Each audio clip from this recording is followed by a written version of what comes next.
Namaste, Sat Shri Akal, Kem Cho, Assalamu alaikum viewer, this is Priya. Today we will start class 6, History chapter 10, New Empires and Kingdoms. एक बार एक बच्चा होता है जिसका नाम होता है अरविंद। उसको स्कूल में एक प्ले करने को मिलता है और उस प्ले में ना उस नाटक में उसको रोल मिलता है किंग का। अब वो किंग बनता है तो वो सोचता है मैं तो राजा बनूंगा और मुझे तलवार लेके इधर से उधर जाना होगा। लेकिन जब उसे पता चलता है कि उसे वीणा भी प्ले करना है और पोइट्री भी लिखनी है तो वो कहता है ये कैसा राजा, पोइट्री लिखना और वीणा बजाना कोई राजा का काम है क्या। फिर उसे पता चलता है कि पहले के टाइम पे ऐसे ही हुआ करते थे राजा। तो आज इस चैप्टर में हम पढ़ने वाले हैं कि कैसे राजा हुआ करते थे पहले के टाइम पे। Prashastis and what they tell us. प्रशस्ति मतलब होता है इन प्रेज ऑफ, किसी की प्रशंसा करना, किसी की तारीफ करना। तो पहले के टाइम पे राजा के बारे में पोएट लिखा करते थे। तो गुप्ता डायनेस्टी है ना, उसके एक रूलर थे समुद्रगुप्ता। तो समुद्रगुप्ता के बारे में उनके दरबार में जो एक पोएट था जिसका नाम था हरिसेना, उन्होंने समुद्रगुप्ता के बारे में तारीफों के पुल बांध रखे थे। इतनी ज़्यादा तारीफ कर रखी थी तो ये हमें पता चला था अशोकन पिलर से। अशोका पिलर पे जो कि इलाहाबाद में है उस पे इंस्क्रिप्शन पे लिखा होता है। इंस्क्रिप्शन मतलब आप देख सकते हो यहाँ पर, ये देखो इस पे कुछ लिखा हुआ है ना, इसे बोला जाता है इंस्क्रिप्शन। तो ये राजा के बारे में तारीफ लिखी हुई थी। तो ऐसे ही काफ़ी सारे राजाओं के बारे में लिखा जाता था, जैसे कि हमने चैप्टर 9 में पढ़ा था ना, गौतमी पुत्र श्री सतकर्णी, वो भी गुप्ता डायनेस्टी के इम्पोर्टेंट रूलर हैं। तो इन किंग के बारे में ना पोइट लिखा करते थे। तो अब हम देखेंगे कि समुद्रगुप्ता प्रशस्ति मतलब समुद्रगुप्ता के बारे में क्या क्या लिखा था उनके पोएट ने। इनके बारे में बताया गया है कि ये एक वॉरियर थे, एक योद्धा थे। इन्होंने बहुत सारी बैटल जीती और ये पोएट भी थे। इनको भगवान के इक्वल माना जाता था। और इनकी जो प्रशस्ति है ना वो बहुत लंबे लंबे सेंटेंसेस में लिखी गई है। बहुत बड़ी बड़ी प्रशस्ति, बहुत ज़्यादा प्रशंसा लिखी गई है। यहाँ पे आप देख सकते हैं इस कॉइन में समुद्रगुप्ता वीणा प्ले कर रहे हैं। इससे पता चलता है कि वो म्यूजिक में भी काफ़ी इंटरेस्ट रखते थे। हरिसेना जो पोएट थे उन्होंने बताया कि जो समुद्रगुप्ता थे ना उन्होंने 4 डिफरेंट काइंड्स ऑफ रूलर्स को हरा दिया और उनके राज्य पे कब्जा कर लिया। तो आप इधर ये मैप देख सकते हैं, इसमें जो ग्रीन वाला पार्ट है, जो रेड वाले डॉटेड लाइन है, पर्पल ब्लू, ये सारा एरिया कैप्चर कर लिया था समुद्रगुप्ता ने। यहाँ पे आप ये जो ग्रीन पोर्शन देख रहे हैं ना, इसमें 9 रूलर्स थे और इनको जड़ से उखाड़ फेंका समुद्रगुप्ता ने और कब्जा कर लिया यहाँ पे। ऐसे ही जो रेड डॉटेड लाइन है ना, यहाँ पर 12 रूलर्स थे, इनको भी हरा दिया और बोला कि चलो तुम हार गए हो ना, कोई बात नहीं, मैं तुम्हारा राज्य तुम्हें वापस दे देता हूँ। तो समुद्रगुप्ता ने इनको इनका जो किंगडम था, राज्य था, वापस दे दिया। ऐसे ही जो पर्पल वाला एरिया है वहाँ के जो राजा थे वो तो हाथ जोड़ने लगे, कहने लगे कि लो हम तो तुम्हें गिफ्ट देते हैं, हम तुम्हारे ऑर्डर को भी फॉलो करेंगे और तुम्हारे कोर्ट में, तुम्हारे दरबार में जब आप बुलाओगे तब आएंगे राजा साहब। तो देखा जाए तो इस समुद्रगुप्ता से वैसे ही डर गए।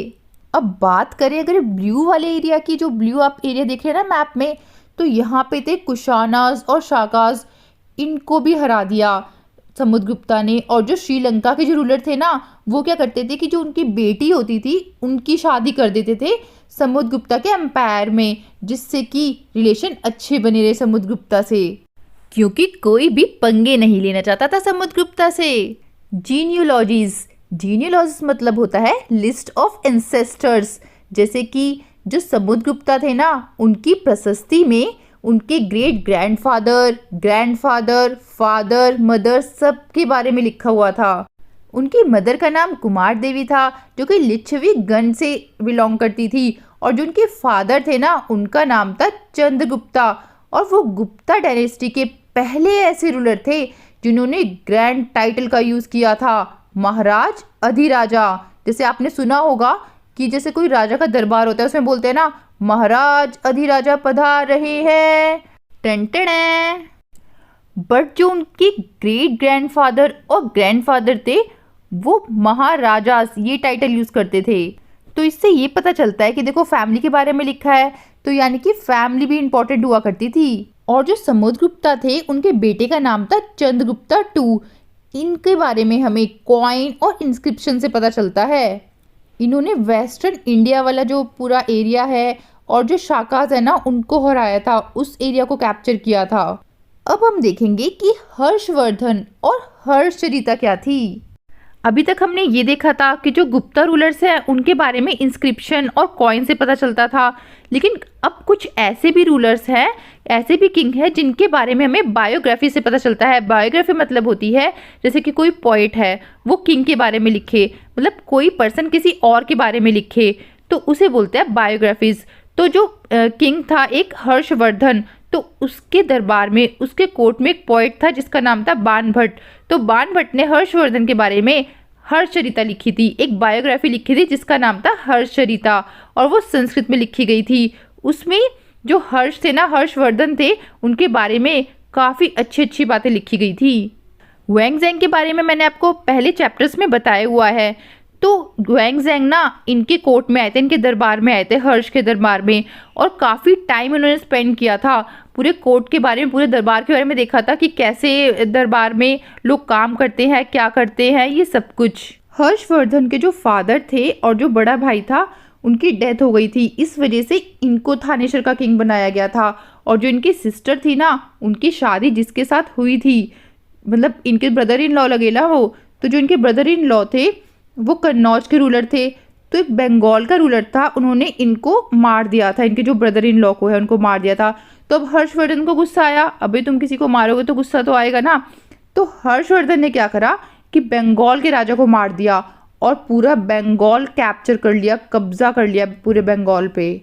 तो आप सोच सकते हैं कि हर्षवर्धन कितना पावरफुल रूलर था। इसने ईस्ट और पूरे जो मगध वाला एरिया था, बंगाल तो इसने कब्जा कर ही रखा था, जो मगध और ईस्ट वाला एरिया था ना पूरा, वो भी कब्जे में कर रखा था।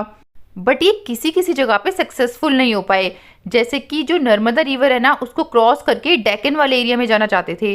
तो जो डेक्कन वाले एरिया में चालुक्य डायनेस्टी है ना, उसके जो राजा थे पुलकेशिन II, उन्होंने इन्हें रोक दिया, स्टॉप कर दिया, कहा रुको, तुम कहाँ आ रहे हो, तुम्हारी हिम्मत कैसे हुई हमारे एरिया में आने की। तो वहां पर ही सक्सेसफुल नहीं हो पाए। तो अब हम देखेंगे कि ऐसा कौन सा राजा आ गया जिसने हर्षवर्धन को चैलेंज किया। तो अब हम देखेंगे द पल्लवास, चालुक्यास एंड पुलकेशिन प्रशस्ति। साउथ इंडिया में पल्लवास और चालुक्य सबसे इंपॉर्टेंट और पावरफुल डायनेस्टीज थी। जो पल्लवास था ना, उनकी कैपिटल थी कांचीपुरम। कांचीपुरम के आसपास वाला एरिया सारा पल्लवास का ही था, कावेरी डेल्टा तक। और बात करें चालुक्य डायनेस्टी की, तो उनका जो भी एरिया था वो था कृष्णा रिवर से लेकर तुंगभद्रा के बीच में जो रायचूर वाला एरिया था, आप देख सकते हैं यहाँ पर ये वाला एरिया। और यहाँ पर लिखा है रायचूर दोआब। दोआब मतलब होता है टू रिवर। टू रिवर के बीच में जो एरिया था वो सारा चालुक्य डायनेस्टी का था। और चालुक्य की जो कैपिटल थी वो थी अहिहोल। और ये बहुत अच्छा इंपॉर्टेंट ट्रेडिंग सेंटर भी था, यहाँ पे टेम्पल भी बहुत सारे थे, रिलीजियस प्लेस था एक तरीके से। तो जो पल्लवास और चालुक्यास होते थे ना, वो एक दूसरे से लड़ते रहते थे, और वो इतने तेज थे कि उन्हें पता था कि अगर जो कैपिटल है, जो कैपिटल सिटी है, उस पर अगर हम अटैक करेंगे तो पूरा किंगडम हमारे अंडर आ जाएगा। चालुक्य डायनेस्टी के इंपॉर्टेंट रूलर हैं पुलकेशिन II। इनके बारे में प्रशंसा लिखी गई इनके पोइट के द्वारा। इनके पोइट का जो नाम था वो था रवि कीर्ति। तो रवि कीर्ति ने ना पुलकेशिन II के बारे में बहुत अच्छी अच्छी बातें लिखी। उनके 4th जनरेशन के बारे में लिख दिया, जैसे कि ग्रेट ग्रैंडफादर, फादर, फिर इन सब के बारे में। तो ऐसे तरीके से 4th जनरेशन के बारे में बहुत अच्छा अच्छा लिखा था। तो जो पुलकेशिन II थे ना, उनको उनका राज्य मिला था उनके अंकल के थ्रू। उनके अंकल ने दिया था पुलकेशिन II को कि तुम अब राज्य संभालो। तो जो रवि कीर्ति है ना, वो बताते हैं कि वेस्ट से लेकर ईस्ट कोस्ट तक पुलकेशिन II का ही राज्य था। रवि कीर्ति पुलकेशिन II की प्रशंसा लिखते हुए कहते हैं कि जो हर्षवर्धन थे, जो हर्ष थे, उनकी हैप्पीनेस, हर्ष मतलब होता है हैप्पीनेस, उनकी हैप्पीनेस छीन ली, आए थे बड़ा यहाँ पे राज्य करने, हा हा हा। अब हर्ष लंबे समय तक हैप्पी नहीं रहेंगे, खुश नहीं रहेंगे, बड़ा हल्के में ले रहे थे पुलकेशिन II को। अब पंगा लेना भारी पड़ गया ना। ऐसे ही पल्लव किंग को भी हराया, वो तो कांचीपुरम में जाके छुप गए। अब वो टाइम आ चुका था जब पुलकेशिन II ने बहुत सारी लड़ाइयाँ लड़ी थी और जीत भी ली थी। अब पुलकेशिन की बारी आ गई थी कि वो भी हारने वाला था, तो उसको हराया चोला और राष्ट्रकूटा डायनेस्टी ने। इन डायनेस्टी के बारे में हम क्लास 7th में पढ़ेंगे। इतने में ही चीकू भागते हुए आता है और बोलता है, मैम मैम अभी स्टॉप मत कीजिए, मुझे तो और भी इंफॉर्मेशन जाननी है कि इस किंगडम में, इस राज्य में कैसे लोग एडमिनिस्ट्रेट करते थे, कैसे शासन चलाते थे। ठीक है चीकू बेटा, तो ध्यान से सुनो कि कैसे चलता था यहाँ पे राज्य, किंगडम। जो राजा थे वो लैंड रेवेन्यू, लैंड से जो भी टैक्स आता था, जो भी पैसा आता था, उससे खर्चा चलाते थे। और बाकी जो पावरफुल लोग थे, जैसे कि कोई इकोनॉमिकली स्ट्रांग है, सोशली स्ट्रांग है, पॉलिटिकली या फिर मिलिट्री स्ट्रांग है, मिलिट्री से लेकर स्ट्रांग है, तो उन लोगों का सपोर्ट लेते थे। कहते थे किंग की तुम लोग हमारा सपोर्ट करो। कुछ जो एडमिनिस्ट्रेटिव पोस्ट थी वो हेरिडिटरी थी। हेरिडिटरी मतलब कि जो राजा है, राजा का बेटा राजा होगा, इस तरीके से। तो यहाँ पर बताया गया कि एक चीफ जुडिशियल ऑफिसर थे। चीफ जुडिशियल ऑफिसर को बोला जाता था महादंड नायक। तो हरिसेना जो थे ना, वो चीफ जुडिशियल ऑफिसर थे। उनके फादर भी चीफ जुडिशियल ऑफिसर थे और जो हरिसेना का बेटा होगा वो भी चीफ जुडिशियल ऑफिसर बनेगा। तो इस तरीके से हेरिडिटरी एक ही पोस्ट मिलती थी पर्सन को। और कभी कभी एक पर्सन को बहुत सारी पोस्ट मिल जाती थी। जैसे कि जो हरिसेना थे ना, वो महादंड नायक भी थे, मतलब चीफ जुडिशियल ऑफिसर भी थे। और वो कुमार अमात्य मतलब कि एक इम्पॉर्टेंट मिनिस्टर का भी काम करते थे। और संधि विग्रह का मतलब वॉर और जो पीस के मिनिस्टर थे वो भी वही थे। मतलब इतनी सारी पोस्ट अकेले पर्सन को मिलती थी। इनके अलावा और भी काफ़ी लोग इंपॉर्टेंट हुआ करते थे लोकल एडमिनिस्ट्रेशन में। जैसे कि नगर श्रेष्ठी, चीफ बैंकर को बोला जाता था और मर्चेंट को बोला जाता था सिटी में। और जो मर्चेंट थे, कारवांस के जो लीडर हुआ करते थे, उन्हें बोला जाता था सार्थवा। और प्रथम कुलिका, चीफ क्राफ्ट्समैन को बोला जाता था। और जो कायस्थ होते थे, हेड ऑफ द कायस्थ और स्क्राइब्स, ये सभी लोग इंपॉर्टेंट हुआ करते थे।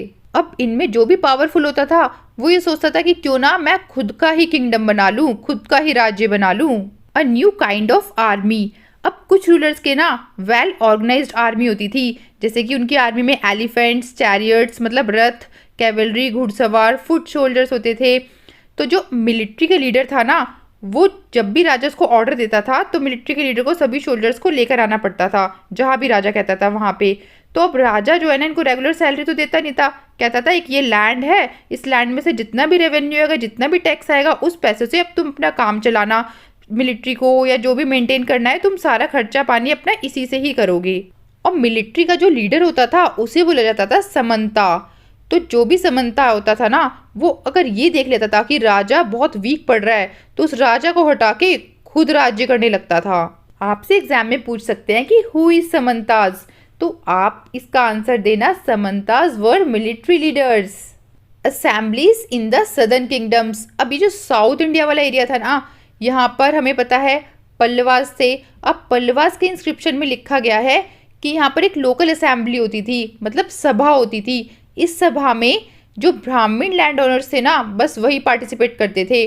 और इस सभा में ये बताया जाता था, ये जो कमेटी थी, जो सभा थी, इसमें बोला जाता था कि इरिगेशन, जो खेती बाड़ी है, उसको हम कैसे बढ़ाएं, एग्रीकल्चर में कैसे काम करें, रोड्स को कैसे बनाएं, लोकल टेम्पल्स को कैसे बनाएं, इन सब के बारे में डिस्कशन होता था। अब आप ये सोच रहे होंगे कि जो लैंड ओनर्स ब्राह्मण नहीं होते थे उनकी सभा कैसे होती थी। तो उनकी अलग असेंबली होती थी, अलग सभा होती थी। उस असेंबली का नाम होता था उर। उर एक विलेज असेंबली है जिसमें लैंड ओनर्स जो ब्राह्मण नहीं हैं वो अलाउड होते थे। ऐसे ही नगरम एक ऑर्गेनाइजेशन थी मर्चेंट्स की। ये जो असेंबली होती थी, जो सभा होती थी ना, इसमें बस रिच और पावरफुल लैंड ओनर्स और मर्चेंट ही पार्टिसिपेट करते थे। काफ़ी सारी ऐसी असेंबली तो सदियों सदियों तक चलती रही। अब हमने पावरफुल लोगों के बारे में तो पढ़ लिया, किंग के बारे में, सबके बारे में। अब जो ऑर्डिनरी पीपल थी, आम जनता थी, उनके बारे में तो किसी ने कुछ लिखा ही नहीं था। तो हमें जो राजा की स्टोरी होती थी ना, उससे ही पता चलता था कि जो आम जनता है, जो नॉर्मल पीपल है, वो कैसे होते थे उस टाइम पर। Ordinary people in the kingdoms. Kalidas एक प्ले लिखते हैं, अभिज्ञान शकुंतलम। उसमें बताते हैं कि जो किंग है ना और जो ब्राह्मण है वो संस्कृत में बोलते हैं, और बाकी जो लोग हैं मैन एंड वीमेन वो प्राकृत लैंग्वेज बोलते हैं। अब ये जो प्ले लिखा था अभिज्ञान शकुंतलम, इसमें दुष्यंत, जो राजा दुष्यंत है, उनकी लव स्टोरी लिखी गई है।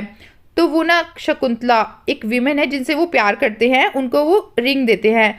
तो जो शकुंतला है उनसे ना वो रिंग खो जाती है। वो रिंग एक मछली खा जाती है। तो अब जो फिशरमैन होता है ना, वो उस रिंग को वापस देने आता है राजा के दरबार में। जब वो राजा के दरबार में आता है तो उसे चीफ पुलिस ऑफिसर और जो गेटमैन होते हैं ना, वो रोकते हैं, कहते हैं रुक, तेरी हिम्मत कैसे हुई राजा के दरबार में आने की। तो वो कहता है मैं तो ये रिंग देने आया हूँ राजा को।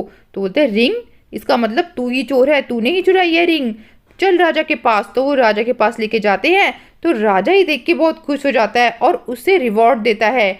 मतलब जो चीफ पुलिस ऑफिसर होता है और जो गेटमैन होता है, उसे तो ये लगता है कि भी राजा इसको डांटेगा, मारेगा, लेकिन राजा कुछ ऐसा करता ही नहीं है। राजा तो उल्टा उसको गिफ्ट देता है कि तुम ढूंढ के लाए हो रिंग, ये तो तुम्हें बहुत अच्छी काम किया है, मैं तुम्हें रिवॉर्ड दूंगा। तो अब जो चीफ पुलिस ऑफिसर और जो गेटमैन होते हैं, वो फिशरमैन से कहते हैं कि इस रिवॉर्ड को तू हमारे साथ शेयर करेगा। अब फिशरमैन क्या करे बेचारा, उसको तो रिवॉर्ड को शेयर करना ही पड़ेगा ना, क्योंकि चीफ पुलिस ऑफिसर से कौन पंगा ले।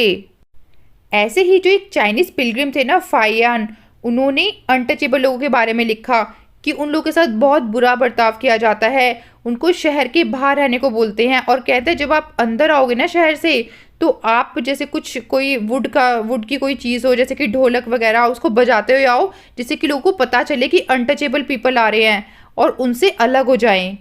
इतनी छुआछूत करते थे पहले लोग, और जो लोअर कास्ट होते थे उनके साथ इतना डिस्क्रिमिनेशन, इतना ज़्यादा भेदभाव होता था। ऐसे ही जो हर्षवर्धन राजा थे ना, उनका पोएट था बाण भट्ट। तो उन्होंने बताया कि जब किंग की आर्मी जहाँ से भी जाती है, शोर मचाते हुए, ड्रम बजाते हुए, जो म्यूजिशियन है वो ड्रम बजाते रहते हैं, और एलिफेंट्स और चैरियट और जो रथ होता है, और मतलब इतनी ज़्यादा विशाल आर्मी होती है, इतनी बड़ी आर्मी होती है कि पूरे में धूल ही धूल छा जाती है और पूरे में डिस्ट्रक्शन इधर उधर तहस नहस करते हुए जाती है। ये स्टोरी सुनने के बाद चीकू बोलता है, मैम बस अब तो मुझे ऐसा लग रहा है कि मैं किसी किंगडम में आ गया हूँ और राजा मुझे बोल रहा है कि चीकू इधर आओ, आज से तुम मेरे पोएट हो, इसलिए अब मुझे और स्टोरी नहीं सुननी। Bye bye. ये थी इस चैप्टर की story. If you have any doubt, write it down in the comment section and please like and subscribe my video and share with your friends. Thank you.